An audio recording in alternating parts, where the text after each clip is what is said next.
Hey everybody. Unfortunately, I think I started the show on rewind mode, so you guys are like 30 seconds behind.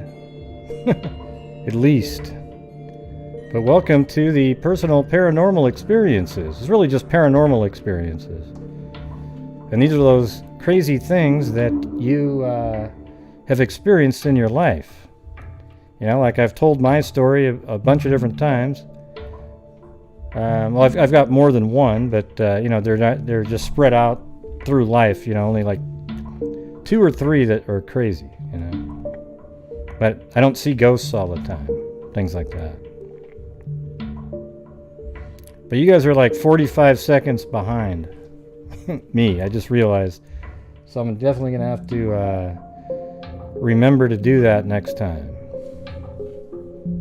I hate when it has that much latency and everybody's so far behind in the conversation. So let's time it out right here. I'm going to count to 0, and then when you hear, as soon as you hear 0, you type in a 1. Okay. Okay. 3, 2, 1, 0.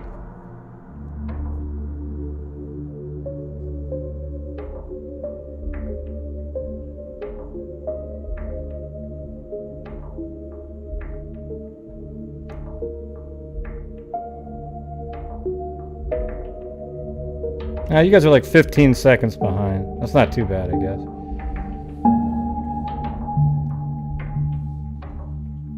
Hey, thanks, Jana Fan.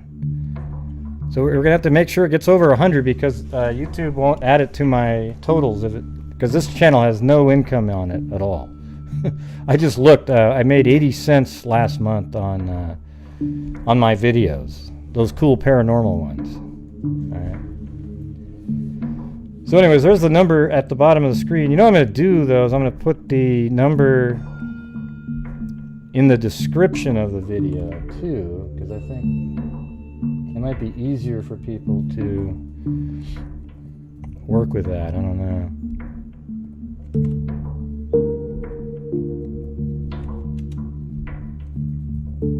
know. Okay, so I just put the number for tonight's show in the description.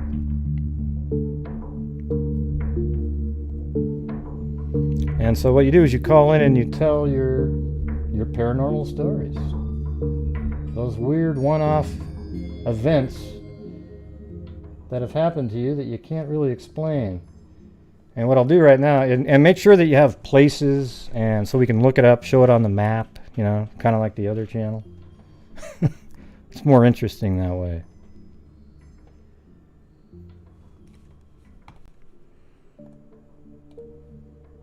Thank you, Allison R.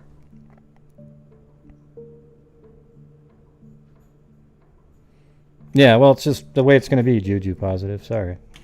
I can't start a show over again now.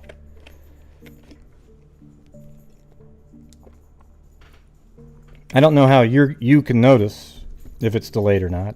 I can, because I can tell that your comments don't match up. But I'm not sure how you can tell. I do have a story that Zozo sent in, so I'll read that one. It said, my partner's dad passes away in 2005. He was a very successful man. In 2009, my partner was a concreter, and I was 21 bartending while studying journalism. That year, he had a severe motorcycle or motorbike accident. She lives in a different country, so partner and all these different terms. Over here, partner means like it seems to be the term used for. Forget it. Anyways, let me just go. So it says, I gave up study and we lived on disability pension, and I don't know sure what carer's wage. We lost everything we had and sold whatever we owned to survive. We had to move into his parents' house in the end with just his mum. My partner used to sit up and stress at night looking on the computer to find ideas of how to make money, wanting to be successful like his father. We lived in a room away from the rest of the house. One night he got up to go to the bathroom. He came back to the room and woke me up holding a coin in his hand. He thought I was playing a trick and had thrown it at him in the hallway just as he was coming out of the bathroom. I said it wasn't me. We checked to see if his mother was awake, and she wasn't. He explained that as he was exiting the bathroom door, which faced a hallway, a coin hit him in the chest and dropped to the floor, which could only happen if someone was directly in front of him. I usually don't believe in these things, but I've always thought it was his father. 11 years on, and I now run a successful business, and he has worked his way up to become operations manager of an asphalt company. We kept the coin. See, there you go. Pretty cool story, right? All right. Well, it looks like I've already got our first caller. It's weird because I thought I turned off the chime. I'm not sure why it made a chime sound. Oh, wait. No, I hit the wrong button there. Okay. So 256, you're on. Hi, Greg. Can you hear me? Yep. I don't know if I'm on speaker or not. Yeah, I can hear you. Just start telling your story. Okay, I got it all. This is Crystal. Oh, hey, how's it going? You said you had a story. It's good. Yeah, it's not very long. Okay, go ahead. Everyone's waiting for you to tell it. I hear myself. Yeah, well, just talk to me like you're on a telephone call. Forget the computer or anything like that. Hey. You just call in. That's all this is a call-in show. You're not supposed to be listening to your... Let me call back in on my husband's phone. I'm sorry. Oh, okay. Call right back. All right. Crystal, A-K-A. Hey, thanks, Kyra. Wow. I'm not sure we're going to get the Hypno Cat Eyes on this, on the setup over here on this other. I'm using the OBS Studio because that way if people donate or whatever, it doesn't interrupt the story that somebody's saying. I also use this when I have a guest on. Personal Paranormal Experiences.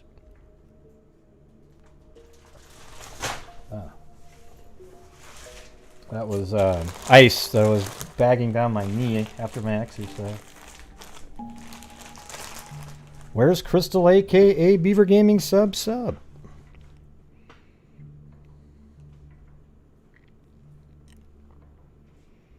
I thought you guys all had stories to tell.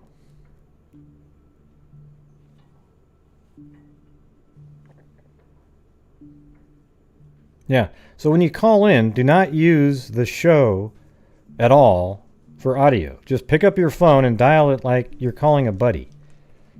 Because that's what I am anyways. I'm a buddy.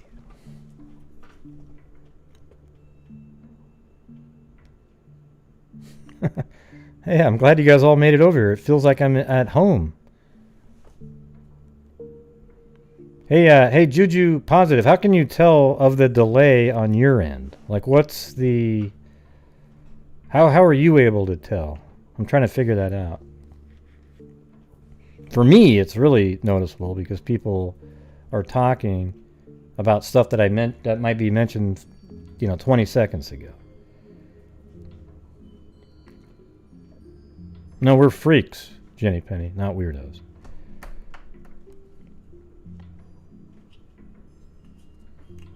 Oh yeah, I didn't put that on there. Okay, here she is. Hold on a second. All right, 256. How come I can hear myself? I can hear myself in the background. Turn off the speakerphone. I can't do it. You can't do what? Okay, great. Let me give you the addresses. I'm ready. Okay. It's in Coleman, Alabama, at 1701 Main Avenue, and that's an urgent care that I was at. Where at and where? What, Alabama? Coleman, Cullman, Cullman. Cull. Okay. And I was at that urgent care. Okay, right there. Yep. And it was October the 6th, but I do not know what year it was. But I have asthma, and the physicians, they just trust me. When I go in there and say, I'm fixing to go into an asthma attack, you know, because I've got some kind of bronchitis, they will give me a Rocephin shot. So I went in there that day, and they make you wait. So I was just sitting there playing on my phone, and my face started itching, and I thought, oh no, because I knew I was having an allergic reaction. And just then, my body jumped out of my body all the way across the room, and it was just like instinct. I jumped after my body, and I was laying. You know, we hit both bodies hit the garbage can, and so they came in there, and they put me on the bed, and it happened again. So and could you see yourself? You could see your body? I saw my body leaving my body. I mean, it was. Also, I just saw my. Wait, you saw your like body? A cartoon. Well, you saw your. Well, so that must have been. There's three of you then, because you had a Must soul. be. You were able to see your soul or whatever it is leave your body, but whatever was seeing it leave the body must have been a third entity, right? It left my body, and it was just like, it wasn't a thought I better grab my body. It was just like I reached out for my body, and we both fell. And Wow. and there's a long story that goes on after this that is not part of the paranormal story, you know. But finally, my husband called my daughter, who's an RN, and they get an ambulance for me. Wow. And when I get to the hospital, which is, let me tell you where it is. It's 1958 Alabama 157 highway. Well, that's so weird. I typed in 1958 and that showed right up at the top. I mean, how is that possible? I mean, there must be more than one 1958 somewhere. I mean, it's just. It's the biggest thing in our town. And so, you know, and then the ambulance,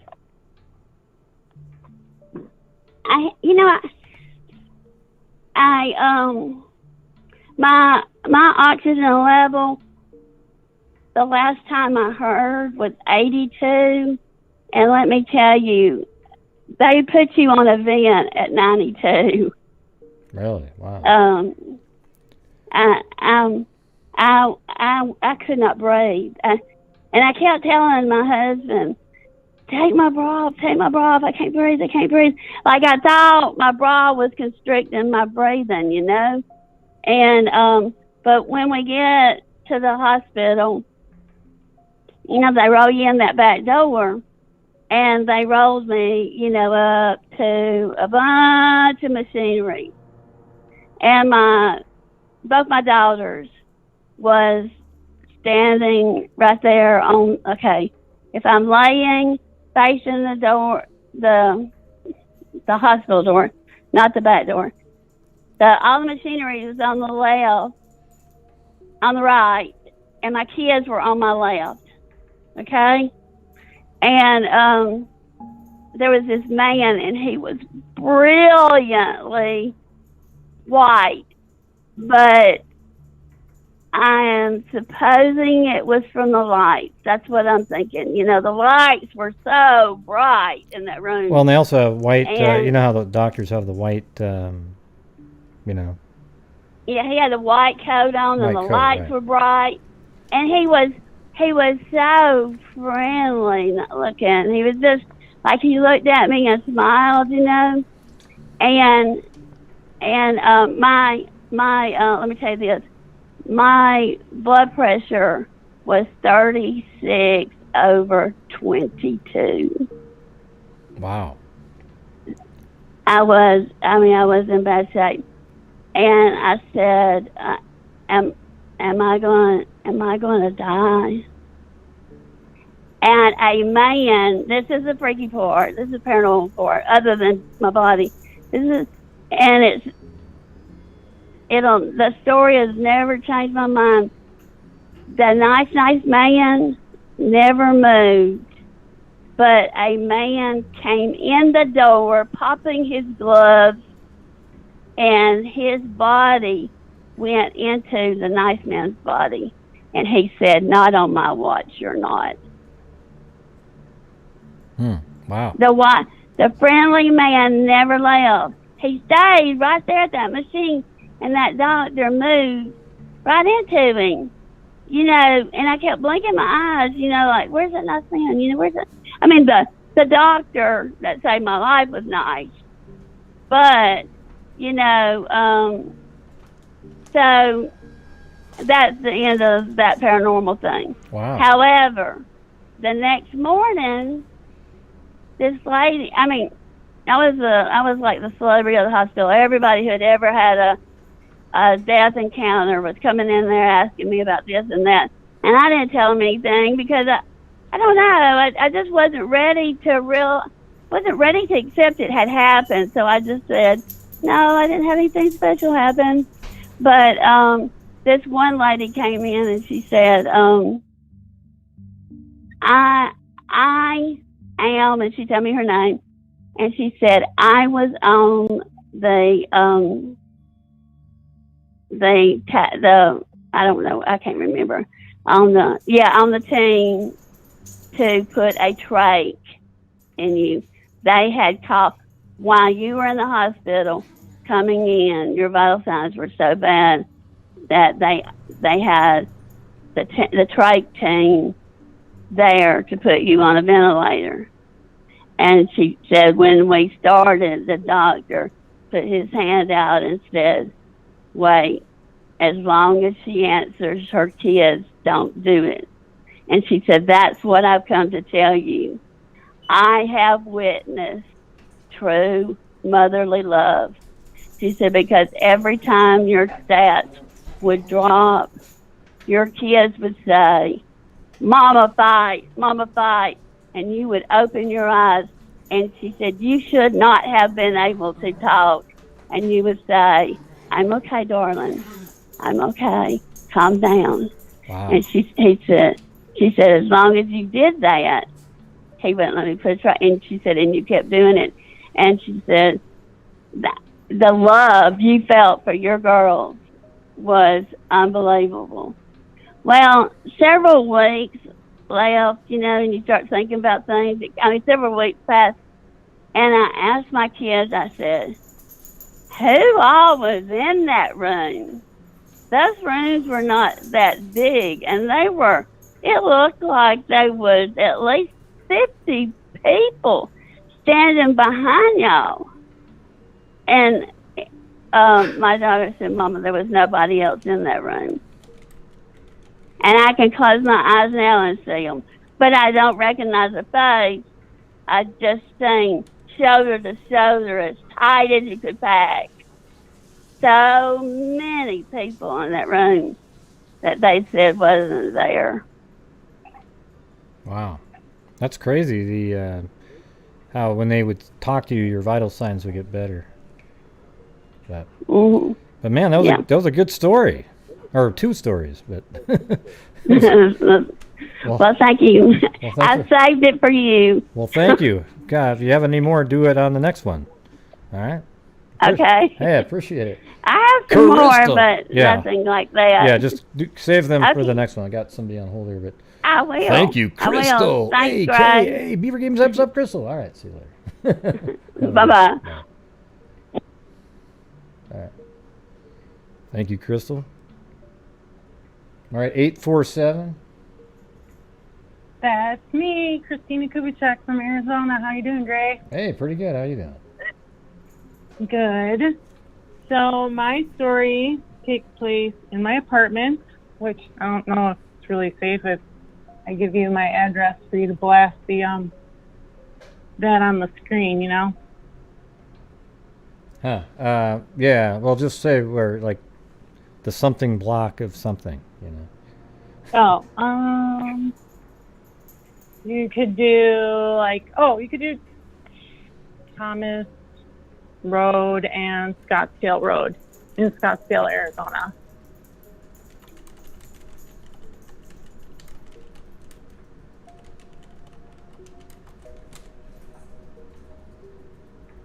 East Thomas Road? I've never won. I don't no idea actually. Well, okay, whatever. I mean, it's somewhere around in this area. Okay. Okay, so I was just going to bed, regular night in my apartment, and sit on my bed, lay down to go to bed for the night. And I mean, my apartment is tiny. You could see the door basically from my bedroom if you like sit up and have the door open. So anyway, I go lay down to go to bed for the night, and about 10 minutes later, I'm still awake 'cause I'm a really light sleeper and it takes me forever to fall asleep. So I hear what sounds like two people who've like just broken into my apartment, and they're talking about what they're going to do in the matter of like 5 seconds. I'm just like, holy shit, there is literally nothing I can do at this point. And so I sit up in my bed to see what's going on. I'm like, all right, I can see the door. It's not open. There's no one in here, but clear as day, I could hear someone just came into my apartment. So I'm like, what the heck is going on? I can tell the difference if it's coming from outside or it was like literally inside. So I get up. I'm already scared. Just check the place, which takes like 5 seconds, make sure everything's locked as usual, and I go lay back down to go to bed again. And maybe like 5 minutes later, when I close my eyes after like thinking about what just happened, something physically starts shaking my shoulders, like trying to wake me up, like back and forth. So right away I'm thinking like, oh, I didn't see who hid in here when they broke in. And like, what the hell is going on? So I'm terrified at this point. And when I open my eyes, no one's there. And I'm like, what the heck is going on? But I mean, I'm like terrified at this point, not just like, what the heck? Like, I am shaking. Barely could even just look to see if anybody was in the apartment. So I try doing the same thing 5 minutes later, just shutting my eyes to fall asleep. Like, I'm just hearing things, there's something going on, I have no idea. And maybe like 5 minutes later again, when I try to close my eyes to go to sleep, this like overwhelmingly like large noise, like shaking vibration starts blasting in my face. It was like I could physically feel it and I could also hear it. It was like this pounding, like noise. And when I like cracked my eyes to kind of open, I was so scared to look to see what it was. It was just all like fuzzy, like a black dusty. It almost sounds like you were abducted by aliens or some shit. You know? I have no freaking clue. Like, this is like, I still like, I'm sweating even like just thinking about this again because it's so weird. And this happened, I looked it up, it was June 18th, 2017. It's almost like 2 full years ago. So then after that, I'm like, screw that. Like, I'm just forcing myself. I'm squeezing my eyes tight, like shut so tight because I'm so terrified. And then I feel like this big slap on my left ear, and I think my eardrum is like popped. It's like it was a force like that powerful.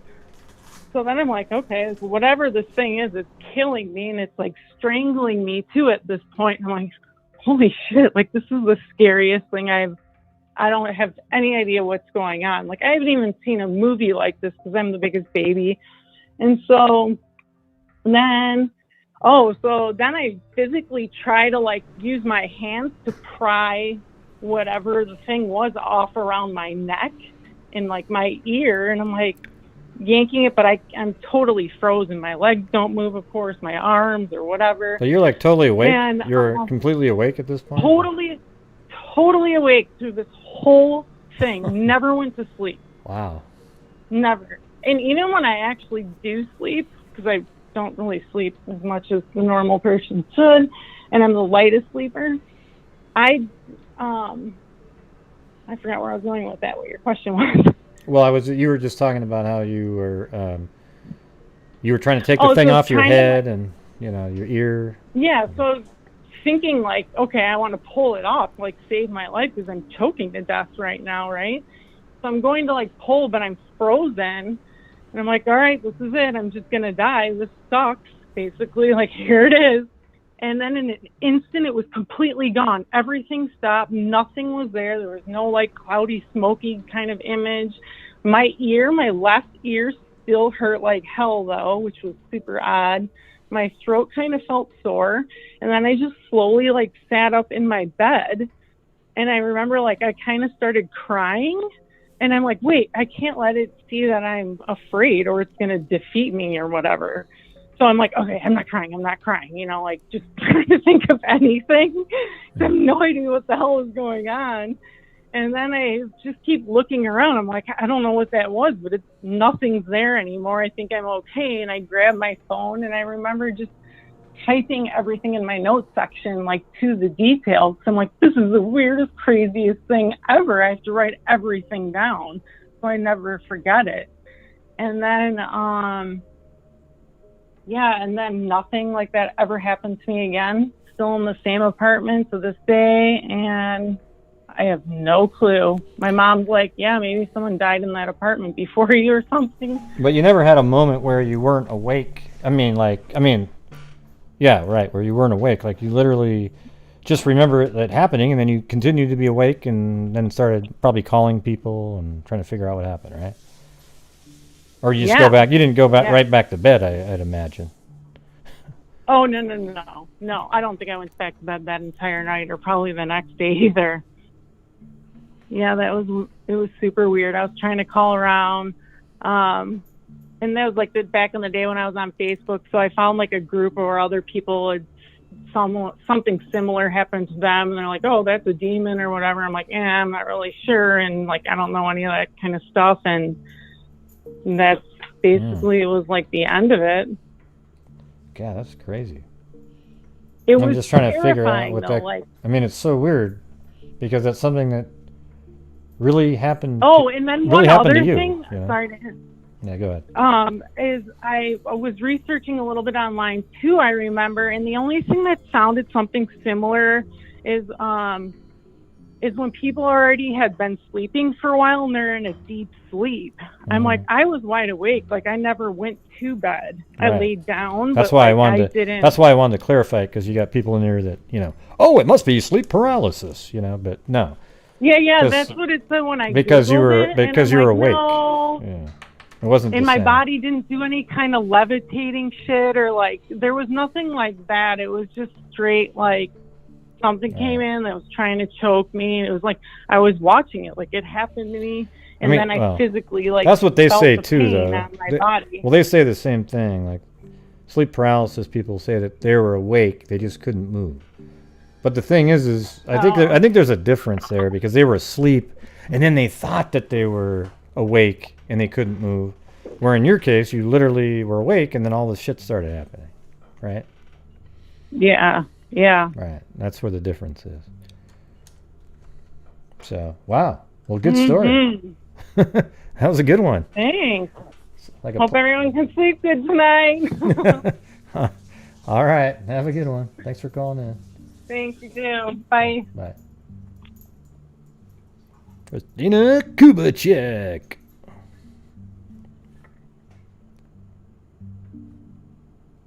I don't think she's hung up yet. I can still see it there. All right. Just 925 Hi. Again? Or yeah. What? Did you just call earlier too, or? No, this is 925. I just called this time. Oh, okay. Who's this? It's me. It's me, Jenny. Oh, Jenny Penny. Penny. Okay. Yeah, the one who screwed up today. That's me. Anyway, I have a story for you. Should I go? Ready? Yep. Okay. So, it was like 1980. I was 4 years old, and my grandma was a nurse, and my grandpa had a flu, and it was really bad, and he was super stubborn, and he refused to go to the hospital. And my grandma and my dad were like, "You have to go to the hospital. You have to go to the hospital." And he was like, "No, no, no." And then finally, he went to the hospital. They made him go to the hospital, and he was in intensive care because he had pneumonia, and it was in both of his lungs. So it was the kind of thing where, like, we would park the car and go up to the hospital, and there was like a waiting room, and then my dad would, like, because my grandma was a nurse and stuff, but not at that hospital. Do you want me to tell you what hospital it was at? Just go ahead. I'm already just Okay. listening. So anyway, so my dad would get my grandma, and my grandma would come out and sit with me, and then my dad would go put on the gear that you have to put on to go in the ICU, and then he would go in, and and I would wait with my grandma, and I wasn't allowed to go in, I think because, like, kids are really germy, and also my grandpa was in pretty bad shape. And so when we would leave, then, because I couldn't go into the hospital, my dad had counted up how many windows it was from, like, the ground floor, so that we could, like, wave at the window, even though my grandpa couldn't see us because he was bedbound, So then that's how I would say hi and bye to my grandpa. And we did that. Well, my grandpa only stuck around. Well, he was really, really sick. Anyway, so on the third day that we were going to the hospital, we went early that day because my grandma had called my dad and said, "You need to come down here." And my dad, like, threw me in the car with him. We went down there and we parked the car, and he's, like, a little bit frantic, and we're going up to the hospital, and he's, like, pulling at me, and I'm trying to count the floors to wave at my grandpa, and my dad is, like, in a hurry. But when I counted the floors, I saw my grandpa in the window, and he was dressed in clothes. And so I like yanking on my dad's arm, like, "Dad, Grandpa's in the window." And my dad stops, and he looks up, and he counts all the windows up, and it was my grandpa standing in the window, but he had clothes on. And my dad was really excited. He was, like, so excited. And so we were, like, running up to the hospital, and we go up to the waiting room. And when we get up there, my grandma's in the waiting room, and she's sobbing, and my grandpa was already dead. He had died. And Oh, wow. and there hasn't been anyone else in the hospital. But your dad room. saw him too, right? Yeah, my dad definitely saw him too. And this is where it gets weird, is that I talked to my dad about it. Like, I think I told you one time, like, my dad was a weird man, and he's just, like, awesome weird though, like, kind of weird, like we're like you, all of the people in the chat, and like yeah, like we're all weird. Well, so we used to, like, listen to Art Bell together, and I was, like, obsessed with ghosts when I was a little kid. Like, when you're, like, in third or fourth grade or whatever, and I remember asking him about that story because I remembered it so vividly, but I could tell, like, I never really talked to him about it, but I remember bringing it up to him, like, a couple of times, and he was like, yeah, he just didn't want to talk about it, so he kind of shut the conversation down. So after my dad died, I was, like, thinking about that story a lot and thinking, like, well, my dad was kind of a prankster, and he was, like, kind of a jokester and stuff, and maybe because, like, he would, like, tell me things like my dog was my brother, and I was just really lucky that my tail fell off and I lost all of my fur.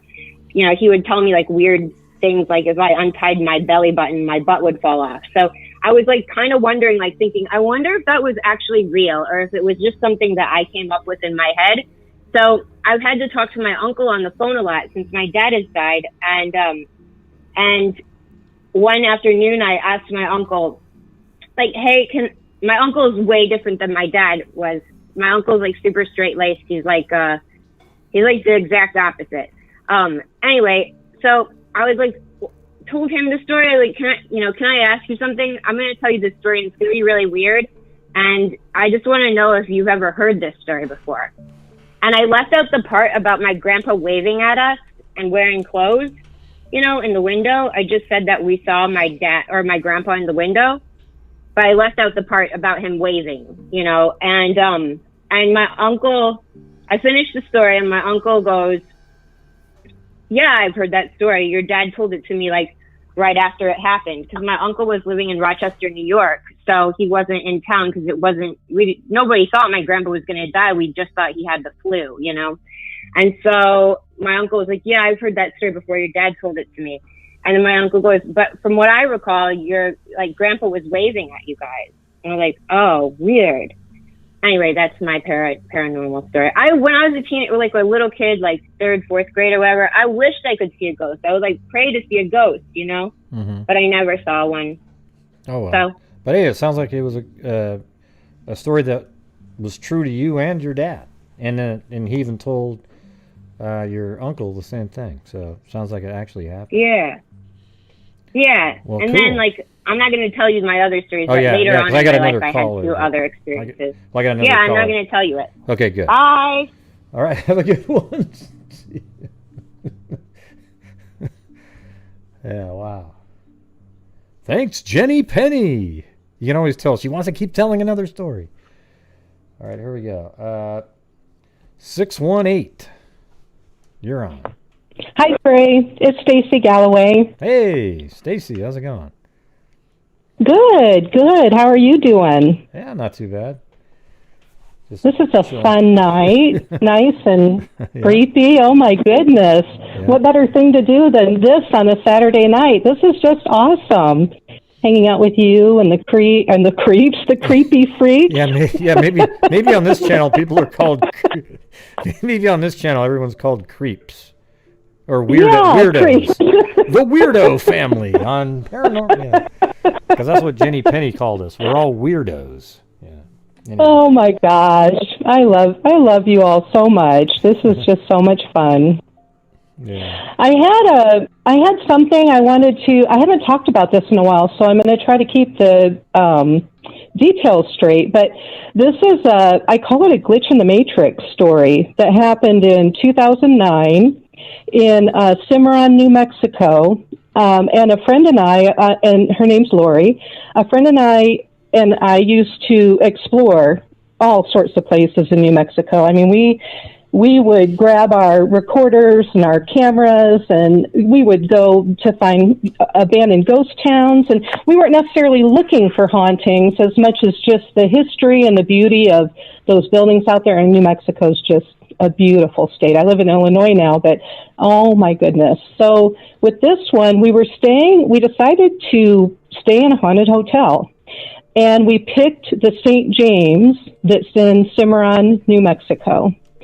And now this is in 2009. I haven't looked at the website in a while, but back then they were pretty open about being haunted, and you know, it's on their website. They had a haunted room 18, and kind of some ghost stories from what had happened, you know, things in the kitchen and stuff like that.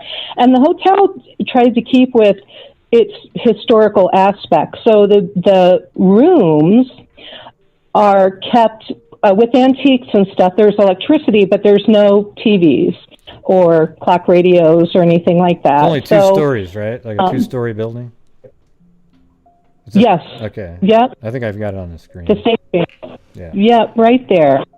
And so they didn't make it a secret that, you know, there were ghost stories and stuff. And the lower, yep, that's it. In fact, we stayed in that top left-hand, those 2 top left-hand windows were our room up there. All right, right here. On the left second floor, and then over on the left of the front door. Yeah, well, just go ahead. I got it. So. Yeah. But anyway, so, and then on the first floor, they have some rooms that they are all furnished in antiques. There's no bathrooms in those rooms. There's a hallway bathroom, but they keep those rooms blocked off with velvet ropes and stuff, so you can look at them if, you know, nobody's staying there. So I call to make the reservation, and we're going to stay for 3 nights in February 2009. That was our the month of our birthdays. And I felt kind of silly, but I told the lady on the phone that we were, interested in the ghost story part of it, and can we stay in the haunted room? She says, no, we don't rent that one out, blah, blah, blah. But she said, I do have a story of something that just happened last week. A ladies couple were at the bar drinking. They'd been eating at the restaurant, and both those close at 9 o'clock. And they decided that rather than driving home, they'd get a room. So they got a room and stayed at the Zane White room. And they were up in the room for maybe a few hours when they looked over at the rocking chair next to the bed, and there was a cowboy sitting there watching them. And they freaked out. They jumped up and ran out and left, in the middle of the night and stuff. And the security guard passed that story on and stuff like that. So we thought that'd be great to get, that room. That's a haunted room. Let's stay in that room. So we showed up a few weeks later on a Friday and checked in, and the lady remembered us and told us there's a few other guests in the hotel, but we're free to wander around. She wouldn't be there at night. There's nobody there at night except for a security guard, so we're free to do what we'd like. So just, quietly. So we eat at the restaurant, and it closes at 9, and we kind of wander around till 2 or 3 in the morning. Met the security guard. He passed on the same story about the ladies leaving in the middle of the night, and he had to actually go up and get their things. They were really freaked out. So we didn't see or hear anything, and the next day we just kind of wandered around town and stuff. So the second night we come back and drop our stuff off up in the room, and we decide we're going to do the same thing, have dinner at the restaurant. It closes about 9, wait for things to settle down, wander around, and kind of do our thing. So it's about 8:45. We leave the restaurant. We go through the lobby to go up to our room, and the same lady stops us, and she's like, I have the best news. And I said, what is it? And she said, you've got the whole hotel to yourselves. There's nobody staying here tonight. It's just you two, and the security guard. Oh my gosh, we were so excited. I mean, we couldn't believe it. The run of the place. I think that would freak me out, like thinking I was the only one there. Oh, jeez. And especially since you had the haunting story. So how come you were the only ones there? Just miracle? Like nobody... Miracle, yeah. Nobody checked in for that Saturday night, and we were so excited. I mean, we hadn't seen or heard anything like that, but oh my gosh, getting the run of a haunted hotel for 6 hours, or, as long as we want, all night, not disturbing other guests. And the security guard, he chatted with us a few times, but he just kind of does his own thing. He, we only saw him once or twice the night before. So, oh, goodness sakes. So we were so excited. This was like 8:45. We go running back up to the room. I am just so happy and excited, talking about we're going to grab our cameras, and we grabbed our cameras, and we grabbed our little digital recorders, and grabbed our coats because it's February and it's cold out, and grabbed our cigarettes. I was smoking back then, and thought, oh my gosh, okay, so we have all of our stuff together. We have our coats. We don't want to spend time going back to our room. We're going to spend, maybe 6 hours till 3 in the morning exploring this place. This is going to be so much fun. So grab all of our stuff, put on our coats. We leave the room, go down the stairs, go through the lobby, and there's the security guard sound asleep on one of the couches. And he, us coming in the lobby, he kind of wakes up and he's stretching, and he says, getting a late start tonight, huh, ladies? And we're like, oh, yeah, I guess. And went on outside, had our cigarettes, and I reached in my pocket and pulled out my phone. We had flip phones back then, and there was no cell service in the hotel. So any cell service we wanted, we'd have to go outside. So anyway, I reached in my pocket and grabbed my phone. Maybe somebody called while we were at dinner, or, upstairs getting ready and stuff. I flip it open. It says it's 1:34 in the morning.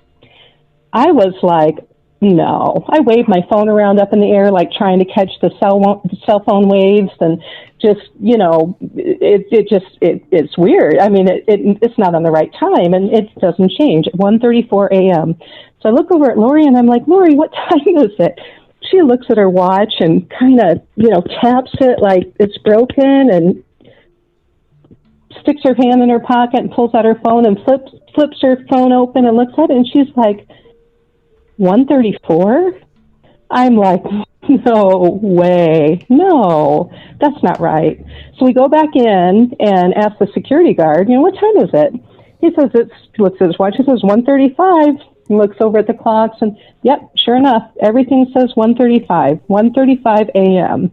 So what made you think that? Why weren't you sure? Because it seemed like you would. What time did you think it was? Well, when we left the front desk and went up to our room and got our things together, it was 8:45. And wow. When we got our things together and ran back outside, it was 1:34. So like 4 hours just sort of disappeared, basically. It freaked us out. Yes. It was just, yeah. It was, I don't know. I have no idea what happened. And it kind of brings some visuals, like the visuals that come up, because we were so excited. We were so excited to have the place to ourselves. I mean, it's, maybe 8:30, 9 o'clock at night, and run up and get our things. And, it took us maybe 10, 15 minutes to get our things together. What were you excited about? Like, it's your place, but what were you going to do? Go into every room and look around, or what? Like, what made it exciting? Well, just kind of the thought of being in a spooky old place by ourselves for as long as we wanted to be. I mean, we didn't have access to all the rooms and stuff. We could wander the hallways. There's antiques. We could look at the rooms that were downstairs that were kind of blocked off by the velvet ropes and stuff. So it's just, I think it was just exciting to us to think, oh my gosh, we have this whole place to ourselves, this whole spooky building that's supposed to be haunted, and maybe we'll see a ghost or whatever, but we never did. But we did. I can't account for what happened. I just know that when we went up to the room, it was probably about 8:45 or so, and when we got all of our stuff together, and we were really excited about that, and then went downstairs and it was 1:34. Wow. And then did your friend even go, whoa? Oh yeah, we were really freaked out. It threw like just kind of a wet blanket over the whole thing, because, now it's almost 2 a.m. We didn't feel like we'd been up for 4 or 5 hours, or whatever. It's very disorienting. And it's kind of like, so now we're alone in this building. We didn't tell the security guard about it, but now we're alone in this building, and we're like, well, so if we walk through this doorway, maybe, it just skewed reality. It really did. And it didn't, we weren't drinking, there was nothing like that. It was just the excitement of having the whole building to ourselves for, as long as we wanted to and stuff like that. Wow. And just to walk around and kind of explore, the historical aspect too, as well as just the haunting. You get that kind of like going to a haunted house, at Halloween, and, wanting those jump scares, but not really wanting the jump scares, So just like I said, just the thought of having the place to ourselves was really exciting to us at the time. But for you, there wasn't even there was no break. Like, you went up to the room, grabbed your stuff, go up to I don't know if you said the roof or wherever you went next. Where'd you go next after the room? Where you checked your phone? Oh, just right back downstairs. Yeah, we just ran up. And so there was no break, though, right? Like, you literally just went up and grabbed it and walked down, and in your minds, there was no time. There was never like, oh, we were sitting there and we just lost track of time. It was just... Exactly. No. And we didn't even sit down. We just like, oh, here's the camera here, here's the recorder here, here's our coats, because it's winter, it was cold out, so we want to grab our coats. And, it's just a normal, and I wasn't looking at like how long it took us or anything like that. This is like normal everyday life. You don't really pay any attention to if you're going to walk across your living room and pick up your remote or whatever. It's just normal things. We just went here and picked up this camera, and here and picked up this recorder, and grabbed the coats. And I could stretch it into maybe 20 minutes, maybe 20 minutes.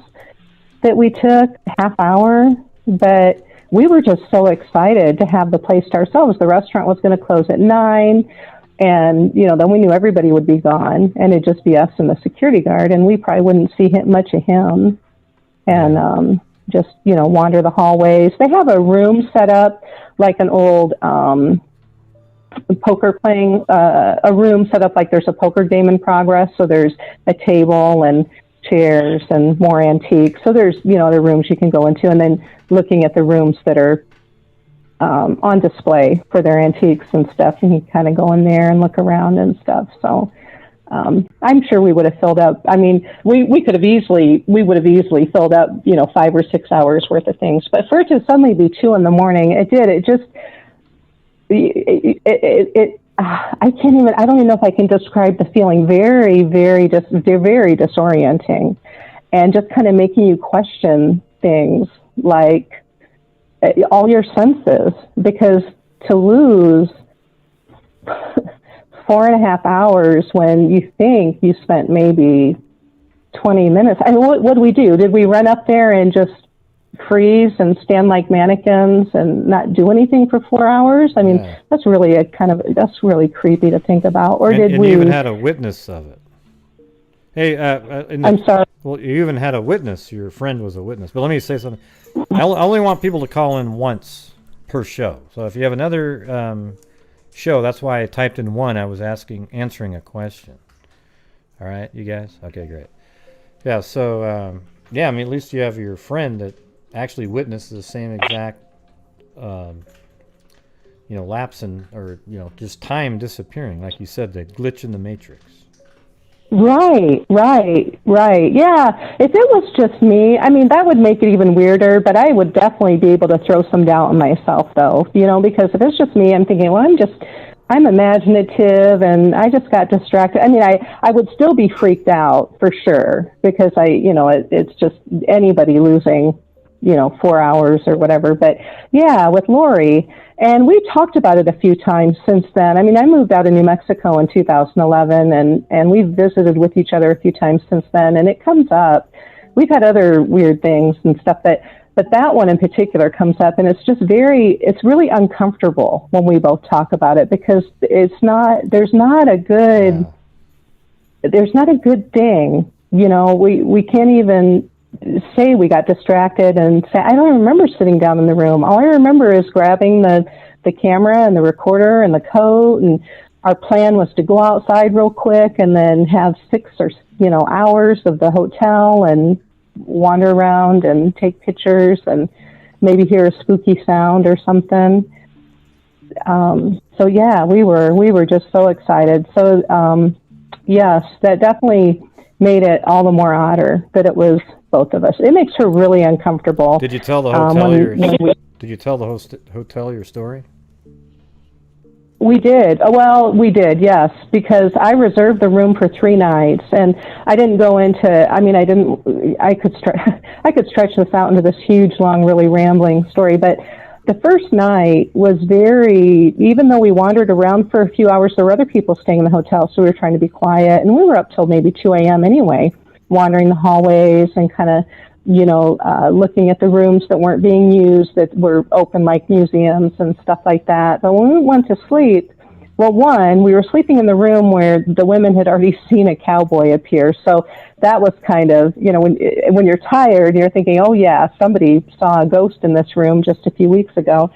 So we had some ambient light on and stuff like that. But the first night, it was just really a loud night. And I was trying to think of how to describe that. You know how if you fall asleep in like maybe an airplane or an airport, if you get delayed and you kind of fall asleep, someplace where there's a lot of activity and people moving around, that's what that first night sleeping there. It was just we were tired. We'd been up, late wandering around anyway, but the sleep was just loud. I can't describe it any other way. It just seemed like there was a lot of activity and a lot of things, but I couldn't pinpoint like noises or anything really waking me up, just not a very settled sleep. And I woke up feeling very unsettled. I didn't want to stay in the hotel that day. So we did wander around and kind of get out a little bit.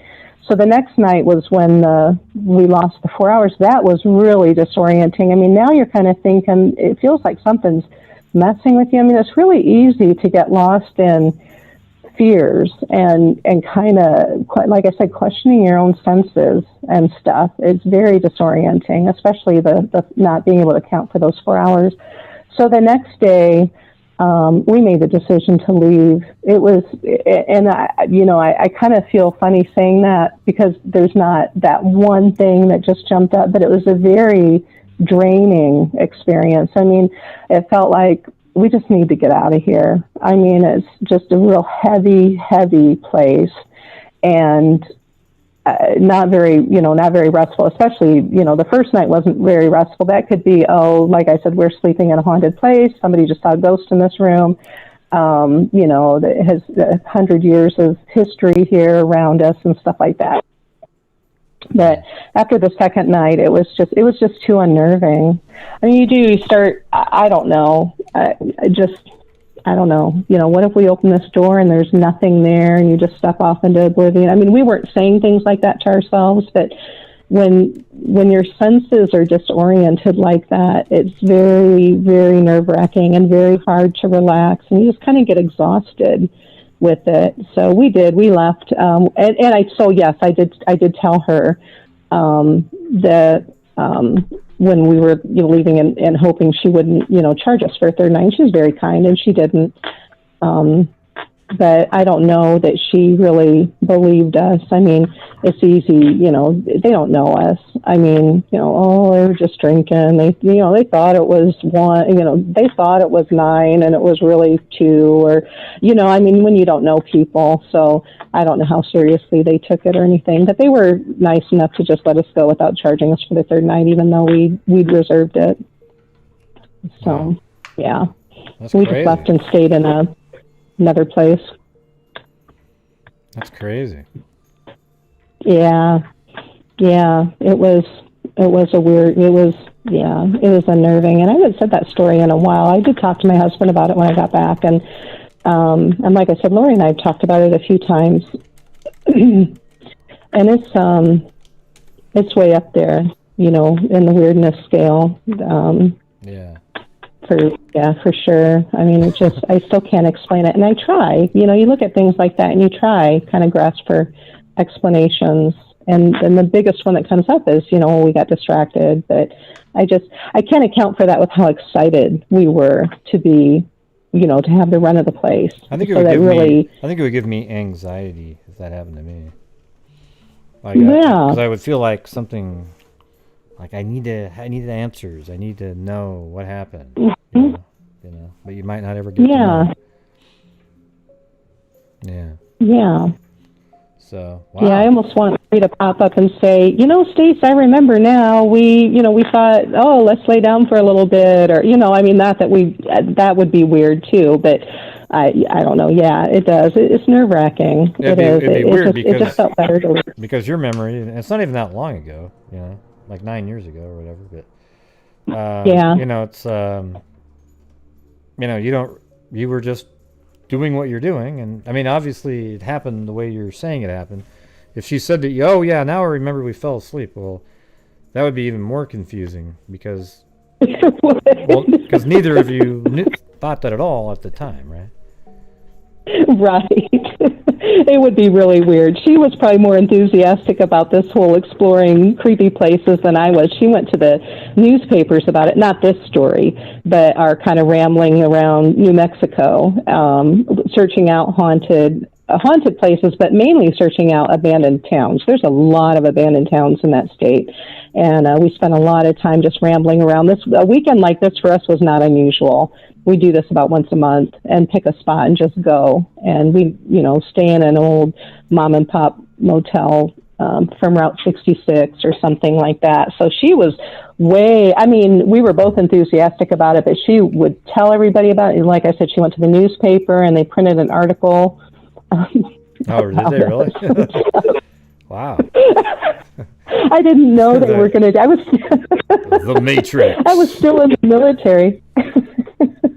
The Matrix at St. James Hotel. Yeah, it was definitely a glitch in the matrix. She didn't tell about this story, but yeah, she told them all about our kind of rambling around. But yeah, definitely a glitch in the matrix, and it still makes well, like everybody that's been talking about these stories, you just kind of get that uneasiness telling it because your mind's searching. Still, you kind of search for, it's like when people see UFOs or something, you kind of search for, oh, that's a plane, So with this or the other, creepy stories we've heard and stuff, you're still searching to make it a normal answer somehow, just to kind of find that answer of what happened. Yeah. Well, cool. Yeah. Thanks for telling your crazy Matrix story. I mean, that would have freaked me out. Thank you. Yeah. Creepy. Well, thank you for doing this. Yeah. Yeah, it was freaky. Well, thank you for doing this, and love your show, love this show, and all the creepy freaks, the creeps for tonight. Yeah. And I'm really enjoying it. Yeah, thank you, everybody, and thank you, Gray. Thank you, Gray, for everything you do, all the preparation you do for all of your shows, and your generous donations every month. And I tell everybody about you. I'm really, really proud of you, and thank you for everything you do. Well, if it wasn't for you guys, we wouldn't be able to make all the donations at the end of the month, but it's cool to be able to do that as a channel. So yeah, I appreciate all of that. So, well, thank you. Yeah. You're always so kind. Well, thank you. Well, we'll talk to you again later, and I'm going to pop back onto the chat and enjoy the rest of the stories. Okay. All right. Have a good one. Okay. See you later. We'll see you later. Bye-bye. Yeah, I don't listen. The part about saying an app is creating. Oh, I'm losing time because of an app. I don't buy it at all. Okay, everybody. So, but if you have those experiences in time, because then you have to start believing in the bullshit EVP readers. Okay, that stuff's fake. All right. So what we're talking about here are things like this, things that you've experienced in your life. That you're just like, whoa, this is crazy. I can't explain it. All right? So let's not pretend that the app that became famous recently is all of a sudden creating weird things for people. All right? All right, good. All right, here we go. What happened to the, well, there was another person, but they disappeared. Unless you believe in EVP reading. Oh yeah, what's the name of that? There is a song, I'm a Creep, it's called, right? Yeah, I like that song. I saw a great version of it by these two girls in Germany in a competition. They were so good. It was crazy how good they were.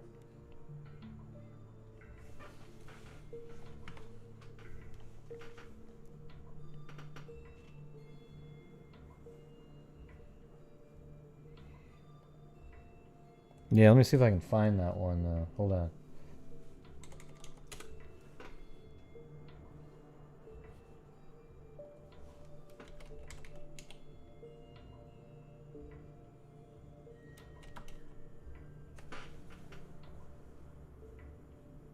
Yeah. Listen to how good these two kids are right here. So it was just, let me see, it was just this crazy talent show, these two kids. Watch how good this is. I'll just play it. When you were here before, couldn't look you in the eyes. You were just like an angel. Your skin makes me cry. You flow like a feather in the beautiful world. I wish I was special. You're so very special, but I'm a creep.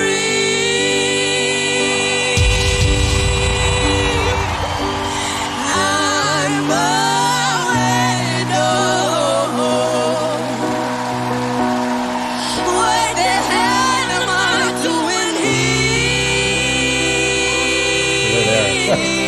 so good. It's crazy. I don't belong here. Oh, oh, she's running out.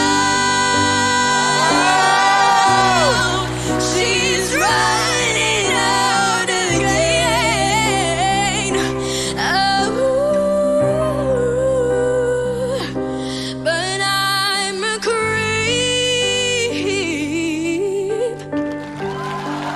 Yeah. Then they sang it another time just to prove it, and it was better. It's crazy. But anyways, I thought that was a cool show. So I was just looking up that song, and they popped up, and I go, okay, let me hear it. And I was like, best harmony you could ever imagine. But anyways, yep, if anybody wants to call in, we can make it a shorter show. It doesn't really matter, but as long as people call in and tell their stories. But if you're going to call in about an app, I'm not interested. All right.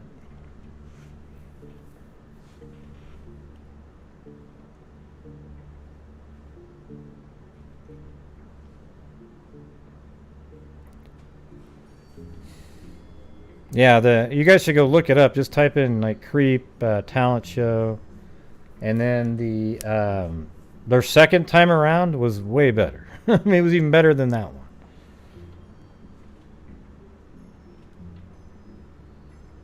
Oh yeah, you need the number? Okay. There we go. There's the number. I don't do as many hours on these shows.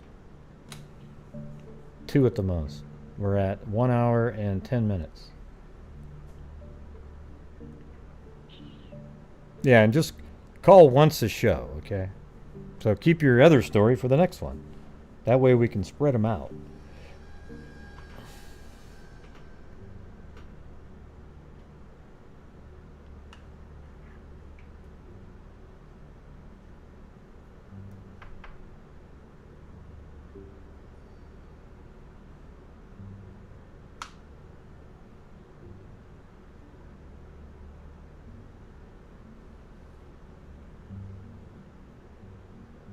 Yeah, but all of a sudden it's that really new popular app. That's what's weird to me.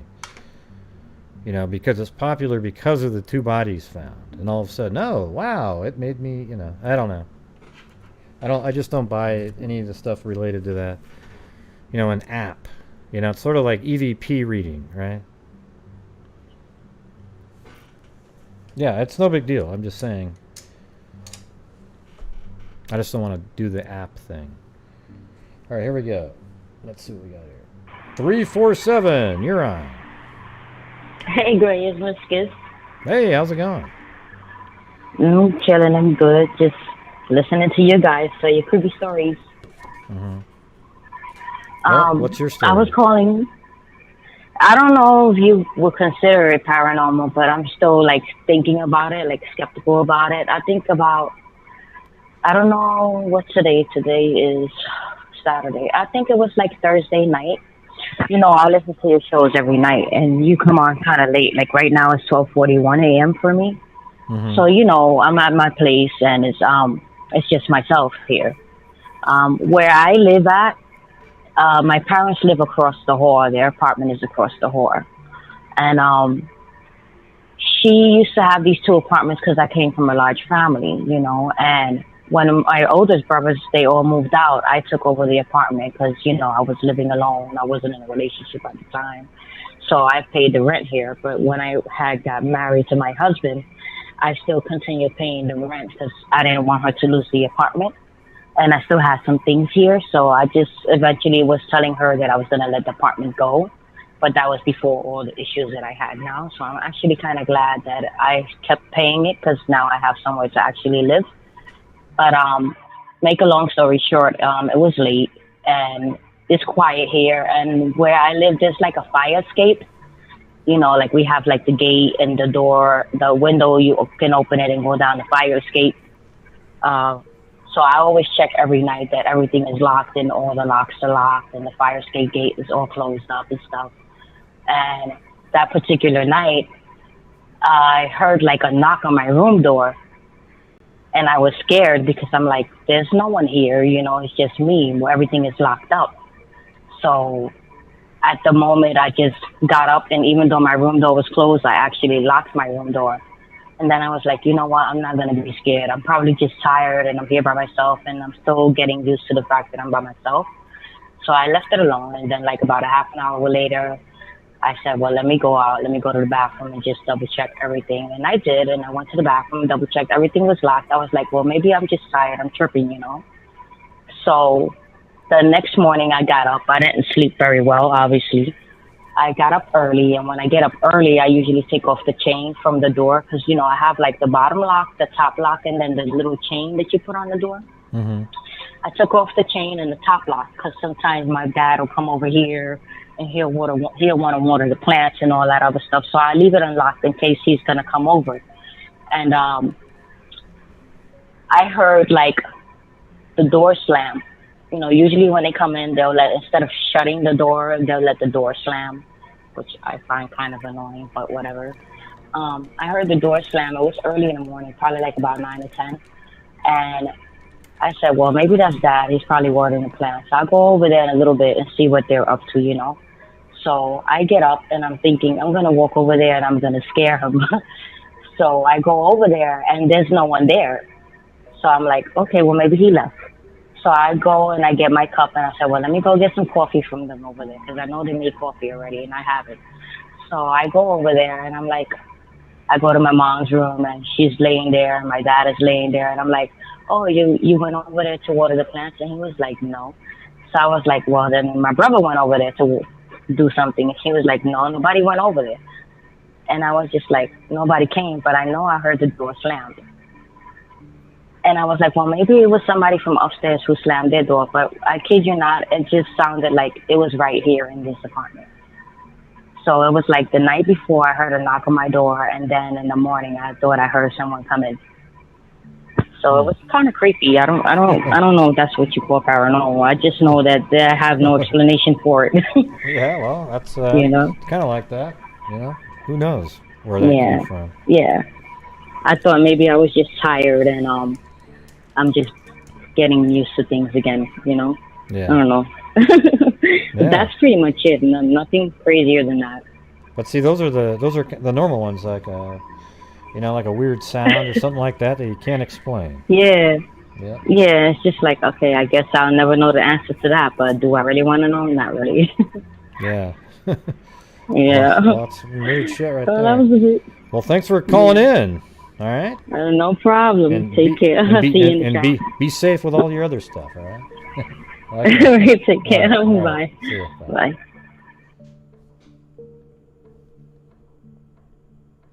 I think Miss Skuz. 304.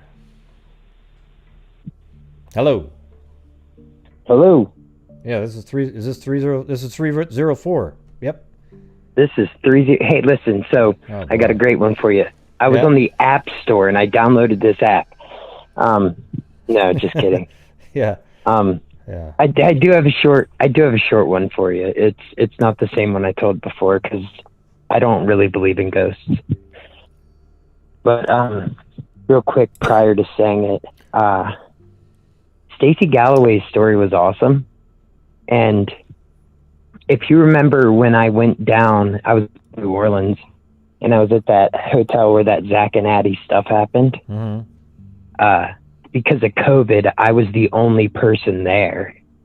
And I completely understand her feeling of being in this beautiful, historic place and knowing that you're the only human there aside from like a manager in security or something.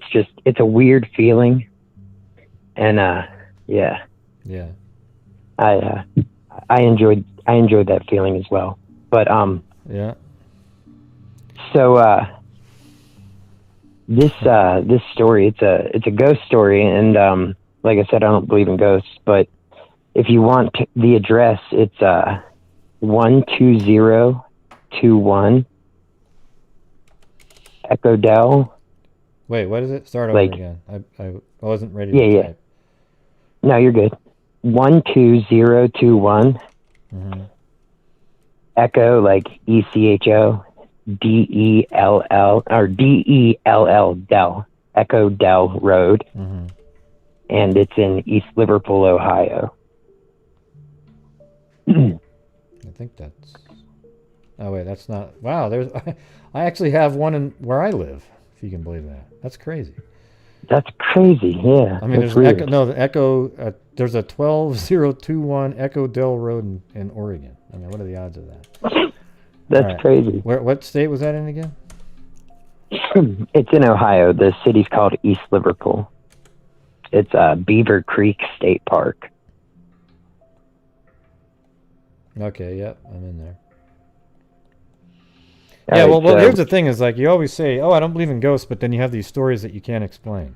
So, like, you must. Well, have I to, only have you must one leave story some- I can't explain. Well, you must have to leave some wiggle room that, hey, wow, you know, instead of being hardcore or something. I mean, who knows what's Well, out. maybe it's. I don't know if I believe in. Yeah, I don't know, like ghosts or whatnot, but there's seems to be some weird something out there, a little different. You know? Like what just happened Maybe to it's some- Stacie Galloway. She's a level-headed Yeah, person, no, absolutely. And she missed 4.5 hours of time, right? That's weird, right? So, okay, go ahead. Maybe it's some dimensional. Like, did you watch Dr. Stephen Greer's new documentary, Close Encounters of the Fifth Kind? It's about a multi-dimensional. Stephen Greer, he was on Art Bell all the time, so he's out there doing. Dude, I love him, dude. Yeah, he just put a documentary out this month, and it's actually really awesome. He thinks that if we get to a critical mass of 1% of human beings meditating, asking the extraterrestrials to come here, we can stop the governments from stopping the extraterrestrials. Yeah, he's crazy. Wait, is he a Never remote viewer guy? No, but he feels like we can communicate to extraterrestrials through meditation. I mean, how old is that guy now, man? He must be like 85 or some shit, because he was old when he was on Art Bell. If you watch the documentary, man, he's chiseled. Like, he could probably beat the shit out of me, and I'm like 30. Yeah, well, is it on Netflix, or where do you watch it? You can get it on. I watched it on Amazon Prime, but it's on YouTube. You got to pay like $3, but it's actually really awesome.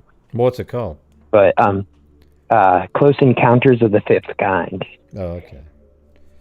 He's actually got. There's like some Linda Moulton Howe stuff on there. There's a bunch of them. Oh yeah. A bunch of the how about Richard Art Bell classics on there. Richard C. Hoagland. Hoagland is not, but I'm trying to think of the other. Stanton Friedman's probably on there, right? I don't know if he's still alive. Yeah, I was gonna say. I don't know if he's still alive. Yeah, when did he die? Yeah, this just came out. Yeah. I think he died like a year ago or something. I thought we were talking about ghosts. Well, you talking about diverted to aliens. a movie, so go ahead. Tell me your damn story. I'm kidding. Goddammit. I'm kidding. All right, so there's this lore. So like when I was younger, like before I was an adult, I lived in Philly, but I'd come and stay with my dad in like the Ohio, West Virginia area, and there was this story. It's called Grutchen's Lock, and it's like a small canal, locks and dams thing. Anyway, so back in like the 1800s, there was a canal being built called the Sandy and Beaver Canal, and there was this dude named Ed Gill, and I sent you 3 photographs about this right before you unmuted me. So anyway, in the early 1800s, they came to America from Ireland as cheap labor, and he like engineered the locks in this area. And the story goes that on the way across the ocean, his wife had died. They had their infant daughter with them. Her name was Gretchen. So she ended up being like 10 years old. It's the 1830s at this point. The mother had died on the way over, and she caught malaria and died. And he was like the canal master, or whatever you would call his position. And his daughter had died, and it kind of like bittered him on America because he was from Ireland, and he didn't want to bury his daughter in America. He wanted to bring her home. So they entombed her inside of this lock because it stayed cool. And she was in her casket and everything. But so I guess the lock shut down or something, and she had died on, hang on, I wrote it down. August 12th of 1837. That's when she died. Is it right here at this park you sent me to? The 1221 Echo Del? It's on the creek right there, but I'm not looking at the screen because I don't look at the screen or listen when I'm on the phone with Gray. Yeah, because it doesn't work. You know, that's the main reason. Imagine doing it when there's a 20-second delay. You have to sit there. Okay, hold on. Oh yeah, right there, and then I'm already moved somewhere else. All right, so go ahead. It's right in this little area though, right? Where the water is. Yeah, sure. I mean, if it's the address I said, then yeah, it's on that. It's like a little north on that creek, that little Beaver Creek right there. Mm-hmm. But so it was like 1838 or something, and he was heading back to Ireland, so he paid to bring this casket with his daughter who had been dead for about a year. And tragedy struck once again on their way back across the Atlantic, and the ship sank. Everyone was lost. Her final resting place was disturbed. He died. And they say that on August 12th of every year, you can hear her looking for her parents in these woods. I was a suave young guy, and I always liked to take my lady out there or whatever. So the one time we were out there, and we heard a little child's voice, and I was telling everybody, "Oh, it's just someone messing with us." Hold whatever. on. Did you wear your paisley shirt and blue sneakers? Bro, it's the only outfit I've had my entire life. That's what I was wondering. I keep getting it. Getting it tailored. I had my Spurs on as well. Oh, good. But okay. No chaps this time, though? Just in case I had to fight a ghost. No chaps this time? No. Yeah. No chaps. This girl didn't like the chaps, so I had to appease her. Right. But anyway, so I really freaked out. And I was like, it's just someone messing with us, whatever. So it's like a quarter mile trek through this path to get back there. So we're like going, and we can hear somebody following us, crunching the branches and leaves and whatnot. It was just super weird. I still think it was somebody following us. But we get back out to the parking lot to get in my sweet 1987 Pontiac 6000. Yeah, good car, not really. Anyway, my friend Trevor and I turned around and looked, and we both swear to this day. So it was a double date. Yeah, pretty much. Okay, yeah. I don't know if you mentioned that part. You said you brought your girl out there. Well, I mean, you bring your girl out there, you got a friend with you, his girl's with him, whatever. Okay. You know, it wasn't really so you parked integral the car. to the story. Okay. You parked the car. Well, we got to get the facts laid down, all right? And your friend Trevor was there, and you swear to this day. Okay, go ahead. But anyway, we got back to the parking lot. Yeah. And, like, the girls were just tripping. Like, they were like, unlock the car. And I'm like, listen, ladies, I'm driving a Pontiac 6000. I got to use a key to unlock the car. I ain't got a remote.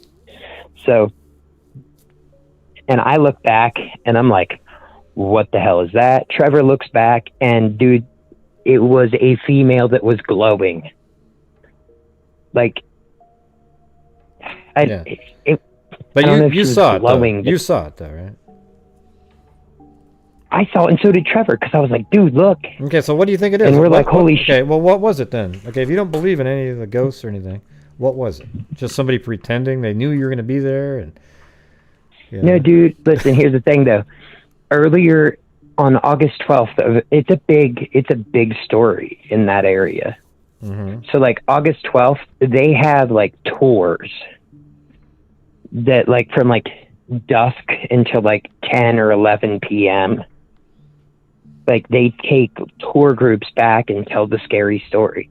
Mm-hmm. So, you know, about 11, 10, whatever, they stopped doing that. And there's always a couple asshole teenagers trying to go out there with their girlfriends or whatever. Mm-hmm. So, like, I feel like somebody was out there waiting, but I don't know how they made them glow. Yeah, the glowing part. Yeah, but it was weird because it wasn't like a glowing that spread out. Like, it was this weird glowing that it didn't send light away from them, if that makes any sense. Like, the glowing could have touched something and the light wouldn't have shined onto it. It was just right. Like they didn't have an aura sort of thing. It was just kind of yeah. Perfect. That's the best way to say it. Yeah, but I don't know. Maybe it has something to do with Dr. Stephen Greer and Close Encounters of the Fifth Kind. I'm going to have to check that But out. no, that seriously happened. Yeah, I'll have to It's check really that weird. out. Yeah. Well, good. But Well, I'm that glad you ghost saw it. story happened. It's I don't good think for it you. was a ghost. It's good for you, though. See? It's good for you to have those experiences. Yeah, something like that. All right, well, I will let you go. I need to go to bed. Okay. But I'm still going to watch the show, so I'm probably not even going to go to bed. So All right, well, thanks for the story, though. That was a good one. I'll check that show out. All right. Dr. Stephen Greer. Oh, All right. It's not a show, it's a documentary. Okay, documentary, whatever. All right, bye. All right, see ya. Cairo. All right, 865, you're on there. Can you hear me, Gray? I can. Who's this? It's Rebecca N. Oh, Rebecca N. All right. How's it going? Okay. I just wanted to tell you my story. It's kind of an out-of-body experience story. And I was maybe 5 years old at the time, so I don't remember everything, but I will tell you what I remember.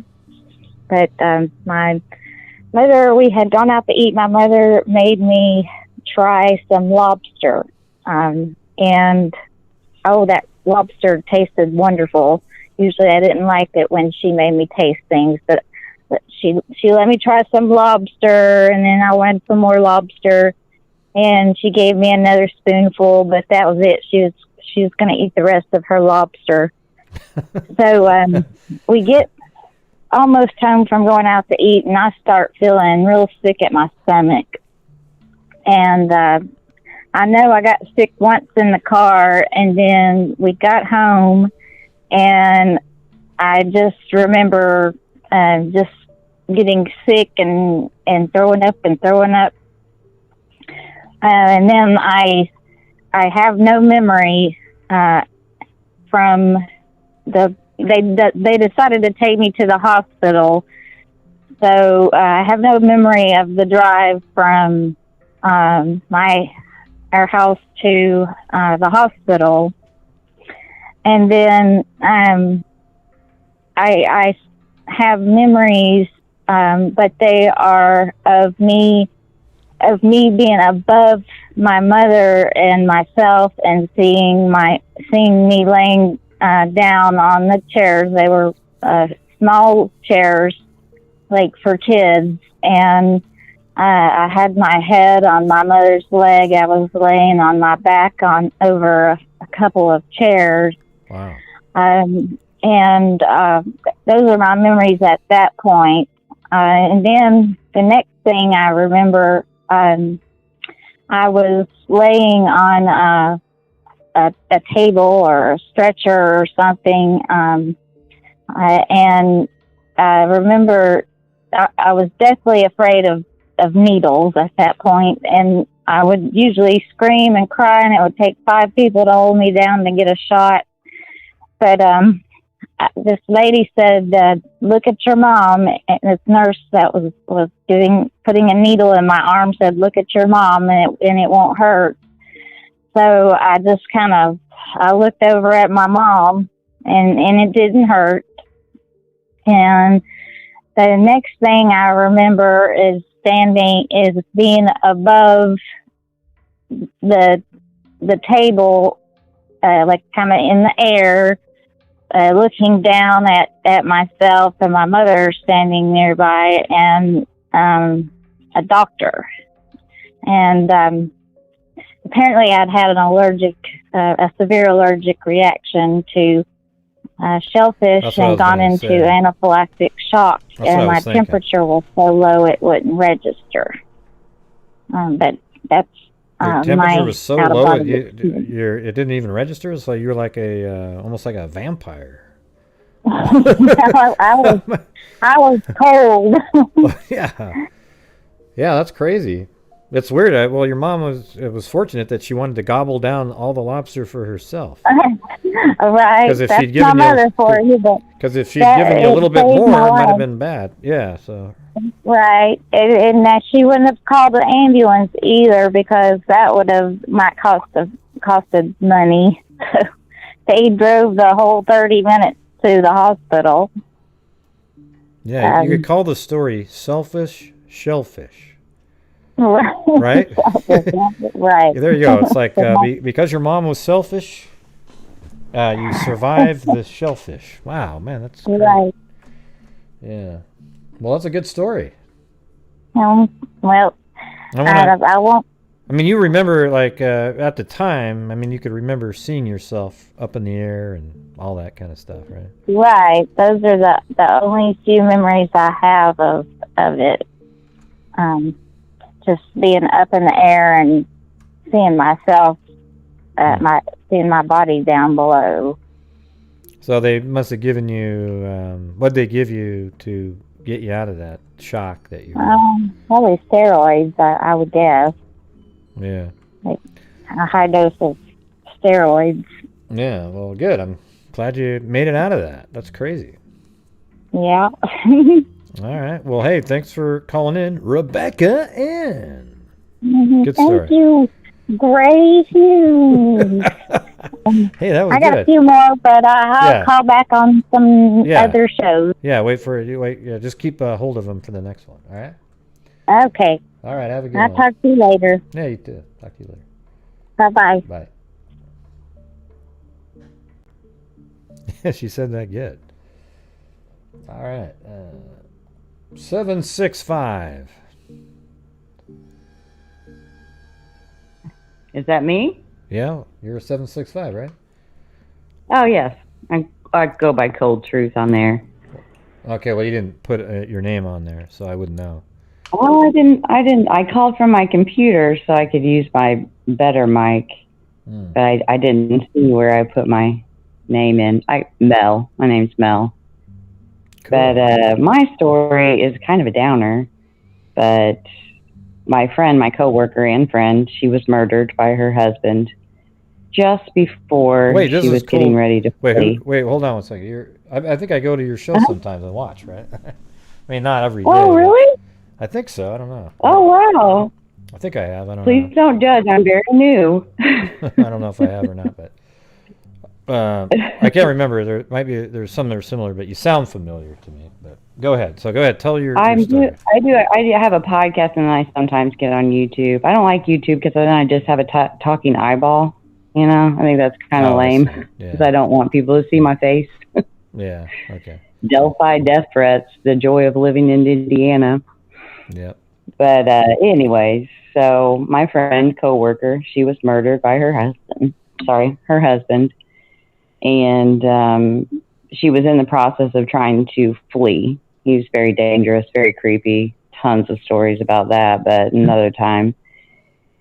And on Father's Day, he saw too much trash out on the curb. And so he took that as she was leaving with the kids. So he came back and brutally murdered her. And I was set up because we knew she was fleeing, and we were actually helping her as a salon. It's a salon that I work at, and her station was going to be available, and it was a way better one. And I asked our boss if I could have it. He said yes. And then she was murdered. And so when I finally went and up to her station, I had gotten into my closet, and there was a bunch of her just little trinkets that she had left behind. And I didn't know what to do with them, and I couldn't get rid of them. I couldn't throw them away, they were hers. And so, but they just like reminded me so much of her, and I just needed them to be hidden. So I put them behind, I have these cardstock client cards, and they're about probably 2 printer, like if you took 2 stacks of printer papers and stacked them on top of each other. So pretty dang heavy. And I put the little trinket behind those in the cabinet in the far back behind this big stack of, cardstock client cards. I came back to work the next day that I worked, and that trinket was sitting on the floor in the closet, right side up. It didn't break. And I knew there probably was an explanation. And, it's like, I probably did it. I'm forgetful, okay. Put it back, put some more things in front of it. And then came back to work the next day, and it was on the floor again. Same place, sitting upright, like someone had taken it down and placed it there. And I yelled at the girl in my room, even though I hadn't even told her about it. I just thought maybe she had saw me in there and was snooping, and I caused a little conflict with my new coworker on the upstairs floor. And then something I just said, your girls are in Hawaii and they're safe. They're with your dad just like you had planned. And it never happened again. So that's really my only real one that I was never able to explain, I guess. Kind of a downer, so sorry about that. Well, it's not there. I mean, a lot of them are kind of downers, but it's just right. It's one of those things that you can't explain, Yeah, I couldn't. And I tried, because I'm a person that I have to have an answer for everything, and there's usually a logical one. Right. Well, that's how I am. I like to do a reasonable one. I like to be, I like to do facts and try to figure out what makes sense and everything. But I know that I've had things that I can't explain. Like I've told the balloon story a million times. It's like, how do I explain that? Well, you can explain it. Oh, somebody had a balloon and let it off in the air and it landed in my hands. Well, sure, but the odds of that are 1 in, 100 billion or some shit. I mean, it's like, so. Yeah. I don't know. I need a better explanation than something like that. Right, and that's how I've always felt, and it just felt like, I don't know if because I won't say that I do or don't believe, because I just don't know everything, and I know that there's a whole nother world out there that is unknown. I don't believe we're the only ones in this whole entire galaxy. There's just things I don't know. I just felt like I don't know why I even said it, and that was another weird thing, is I don't know why that came out of my mouth, really. Why I thought to say your kids are safe. They're exactly where you wanted them to be. And she had her room was used as we've got this very long closet. It's even got 2 doors. It's so long. And that's where she stockpiled her things. And we all worked together to get her to safety. And she was moving back to Hawaii to get away from him. And so I think, that closet for her was her safe place, because that was where all of her things that you would need when you're fleeing. Well, where did you put that item? What was the item? Like a little pen or like a pendant? Well, it was a picture frame, a silver little picture frame. It didn't have a collapsible back. You know how picture frames will have a collapsible back, but it was, those school pictures that are what are they, tiny ones, the 8 by, I don't know what the size of them are, but they're itsy bitsy, about the size of a business card. And it was just a silver frame, and she had a picture of the 3, her and her 2 girls in it. And I couldn't get rid of it. And I thought, until I can get it, because they had already moved at that time. Because it took me it took me months to be able to move up to her station. And our boss was like, well, then it will stay empty because I don't want anyone moving up there that didn't know her. And so this was months later, and they were already gone. And so I was like, you know, I need to mail it. And so for now, I'm just going to put it back there so I can do my job. Whoa, it's breaking loose here. Ooh, sorry. No. Thought the window was going to blow in. But it was, yeah, like cardstock, say printer paper, you know, if you put two, I don't know how many, you know, what do they call the pile or plat or of print paper? Buy them in the package. But where did you put it? Like every day you'd move it somewhere, but then it would make, where were you putting it? No, I put it in the same spot, but so it's a deep cabinet. Like I said, this is a big closet, so it's a deep cabinet. And in front of it was those card stocks, about right 2 printer paper, you know, pretty high, and it's really heavy. I mean, it was a big. But old you were saying stack. you kept finding it in the same place every day on the. Yeah, and yeah, sorry, yeah, and it would be on the floor. And the thing that was weird was, for some reason, my boss like put the piping for the plumbing is on the floor, so it's exposed. So the chances of something falling out of the cabinet and landing on the floor where these pipes are, you've got a copper pipe and then the other type, plastic or PVC pipe, that run along the floor. The chances of it falling and not like breaking the glass for one, and being upright. Yeah. I just can't. I mean, I don't know how it got out of the cabinet. Right. Yeah. From behind all that. It was.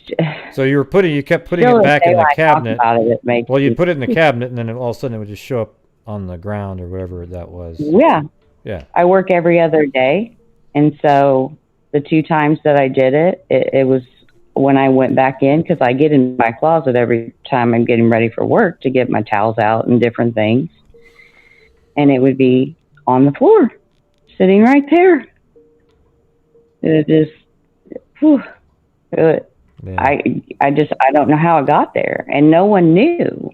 I didn't know anyone yet on that floor, and I was just pretty new to the salon. I mean, I'd been there about 8 months, but I'm not very social, so there wasn't anyone I would have told about it. Yeah. So it's just, there's no explanation other than I don't know. Well, there you go. There doesn't have to be. That's what keeps people wondering about things, because there's no explanation. Right. You still, yeah, for definite. So. But I do hope to cover her case. He is in prison, but probably not for long. So I'm going to do some episodes on that, hopefully, next year. Cool. Yeah. All right. Well, thank you for... That's my story. Yeah, well, thanks for calling in and telling your story. Appreciate it. And thank you for all you do. I have been binge. I'm literally like, when I say binge, all day today. I worked, had my pods in, and I listened to 3 Minute of Mystery. Oh, yeah? I'm obsessed.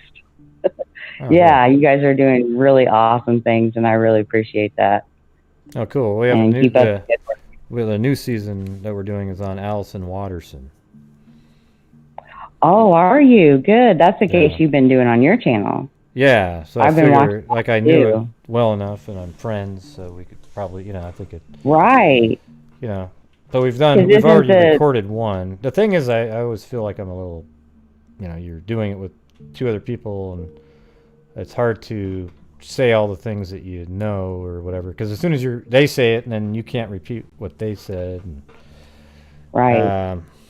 So basically, podcasting is hard. Yeah, it's kind of harder than you'd think. I'm better by myself, to be honest with you, but like I can because I can just say what I think and then edit out anything. I'm just saying I'm better. I mean, here's the thing: is I think we produce a better thing than me.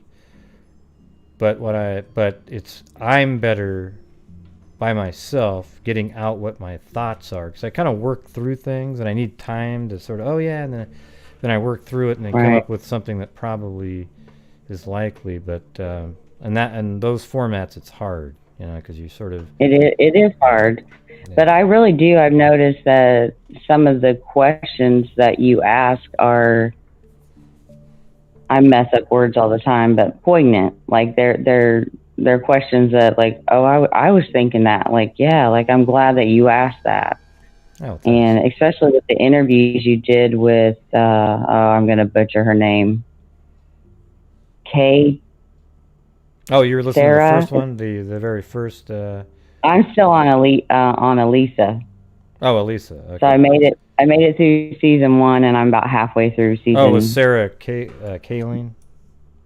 Yes, she's awesome. I was just messaging. One of my family is in touch with her, and hopefully they can get some help from her. Well, I was just messaging with her on Facebook about Allison case, and she's like, "Oh yeah, well keep bugging me, because you meant to do it. She's interested to look at it, but she's been really busy on other cases." Yeah, man. Yeah, so. Man, that's a crazy one. She's busy. I kept trying to like after the show even. It's late for me. I'm not sure where you are, but here in Indy, it's 1:20. Yeah. I just couldn't get it out of my head of like, how in the hell does all this work together? Like, how does all of these? Yeah. You're doing a good job though. I haven't seen anything lately, but I've been kind of sidetracked with kids graduating, but yeah. I'm excited about that. Well, hey. Very cool. Well, cool. Well, thanks for calling in and checking out. Yeah, thanks for letting me. All right. And hey, I wanted to ask, what's the best way to donate? To where how sometimes if you do certain things, they take a percentage off of it. Like, what's the best way to donate? Well, PayPal's always, for percentage wise, but YouTube's easier, and I try to use that to. When doing the what do you call it, the super chats, and then I take a percentage of that, and sometimes I take some PayPal funds too. But okay, yeah, no, this year we've donated $8,100, which is pretty good. Well, I hope I get to that place one day, because that's why I naively thought podcasters made a lot of money. I have no idea why. Yeah, no, they don't. Yeah. And I was like, I'm going to fund a lawyer and a PI, and we're going to host a vigil, and oversold that. But okay, we'll get it done. Well, cool. Well, thank you. Thanks for calling in. Appreciate it. Have a good one. You too. Bye. Bye. Yeah. Well, I think that's it. There's nobody on hold, and we're about the 2-hour mark here. So I'm going to shut it down. Unless there was anybody else that wanted to call in.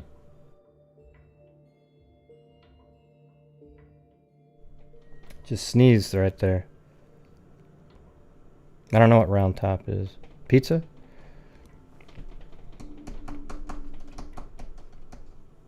I could probably do one more call if somebody wants to, but if not, that's good enough.